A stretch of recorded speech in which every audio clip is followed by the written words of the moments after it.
যেটা পড়েছি সেটা হলো অনেকগুলো টাইপ ছিল, দ্বন্দ্ব সমাসের অনেকগুলো টাইপ ছিল, যেটা আমাদের সবগুলো ইম্পর্টেন্ট না, যেটা দাগিয়ে দিয়েছি তোমাদের জন্য। সো মিলনার্থক ছিল, বিরোধার্থক, বিপরীতার্থক, প্রায় সমার্থক, সহচর শব্দ যোগে, এরপরে দুটি ক্রিয়া যোগে, দুটি বিশেষণ যোগে, দুটি ক্রিয়া বিশেষণ যোগে, দুটি অব্যয় যোগে, তাই না? এরপরে আমাদের অলুক দ্বন্দ্ব ছিল, অনেকগুলো আমাদের দ্বন্দ্ব সমাস ছিল। তারপরে আমরা কোথায় গিয়েছিলাম? আমরা গিয়েছিলাম হচ্ছে কর্মধারয় সমাসে। কর্মধারয় সমাসের মধ্যে আমরা বিশেষ করে দেখেছি উপমান এবং উপমিত, যেটা প্রায় পরীক্ষায় আসে। সো উপমান এবং উপমিত দুটোতেই তুলনা করা অর্থাৎ কম্পেয়ার করা বোঝায়। এই কম্পেয়ারের মধ্যে একটাতে আমাদের উপমানের মধ্যে সত্য বুঝায়, মানে তুলনাটা সত্য হবে, উপমিতের মধ্যে মিথ্যা বুঝাবে। তারপরে একটাতে আমাদের নাউন প্লাস অ্যাডজেক্টিভ থাকবে, আর একটাতে নাউন প্লাস নাউন থাকবে, সিম্পল জিনিস। এরপরে রূপক কর্মধারয়ের রূপ থাকবে, তাই না? এটা দিয়ে আমরা বুঝতে পারি। এরপরে আমরা তৎপুরুষ সমাসে যখন গিয়েছি, তৎপুরুষ সমাসে আমরা কি দেখেছি?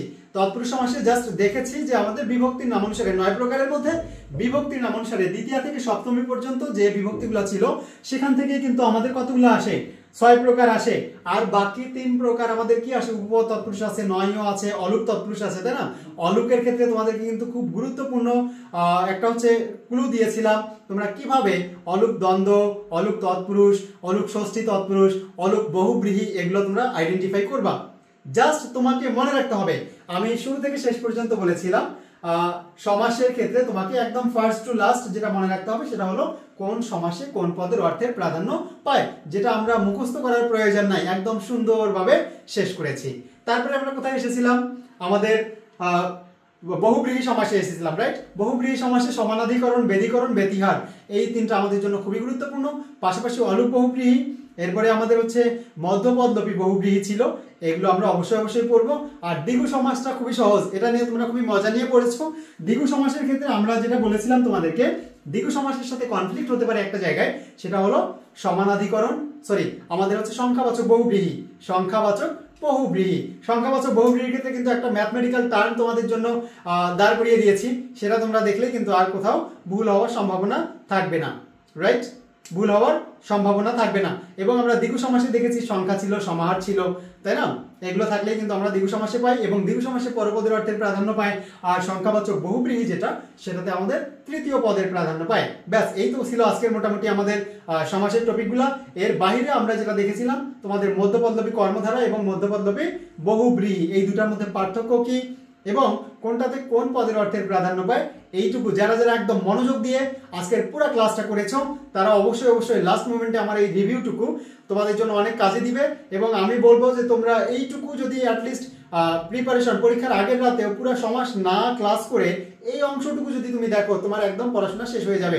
অব্যয়ীভাব সমাসে আমরা জাস্ট মনে রাখবো যে এটা কোন অর্থে এসেছে। সো এই ছিল আজকে আমাদের সমাসের ক্লাস, এবং তোমাদের কাছে কেমন লেগেছে জাস্ট একটু জানতে চাই তোমাদের কাছ থেকে। ওভারঅল কেমন লেগেছে আজকের ক্লাসটা একটু বলো তোমরা। জাস্ট এইটুকু দেখেই আজকের ক্লাসের ইতি টানবো। তোমাদেরকে অনেক ধন্যবাদ জানাচ্ছি। প্রায় 4.5 ঘন্টা বা 4 ঘন্টা, প্রায় 4 ঘন্টা ব্যাপী আজকের ক্লাসটা তোমরা আমার সাথে ছিল, এবং এটা আমাকেও খুবই আনন্দ দিয়েছে এবং আমি অনেক মজা দিয়ে তোমাদের সাথে ক্লাসটা করাইতে পারছি। এই জন্য অনেক ধন্যবাদ তোমাদেরকে জানাই। এবং অনেক গার্ডিয়ান আমাদের সাথে যুক্ত ছিল লাস্ট পর্যন্ত, তাদেরকে অনেক ধন্যবাদ জানাচ্ছি।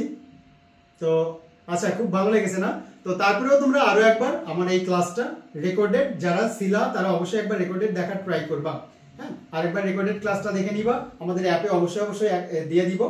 তো এর বাইরে তোমরা যেহেতু আমাদের কোর্সে আছো, যদি তোমাদের মনে হয় যে ভাইয়ারা এরকম করে ক্লাস নিচ্ছে এবং বাংলাদেশে অন্য কোনো নার্সিং প্ল্যাটফর্ম কিংবা কোচিং এইভাবে সার্ভিস দিবে কিনা যেটা সন্দেহ, তোমার পাশে কিংবা তোমার কোনো ফ্রেন্ড যদি মনে করে যে তারা নার্সিং প্রিপারেশন নেবে, সেই ক্ষেত্রে তুমি তাদেরকে সাজেস্ট করতে পারো যে এখন আমাদের যেহেতু শিওর সাকসেস কোর্সে আমরা তোমাদের জন্য হচ্ছে একটা ডিসকাউন্ট দিচ্ছি, এবং শিওর সাকসেস কোর্সে আমাদের একদম পুরো দমে ক্লাস শুরু হয়ে গেছে।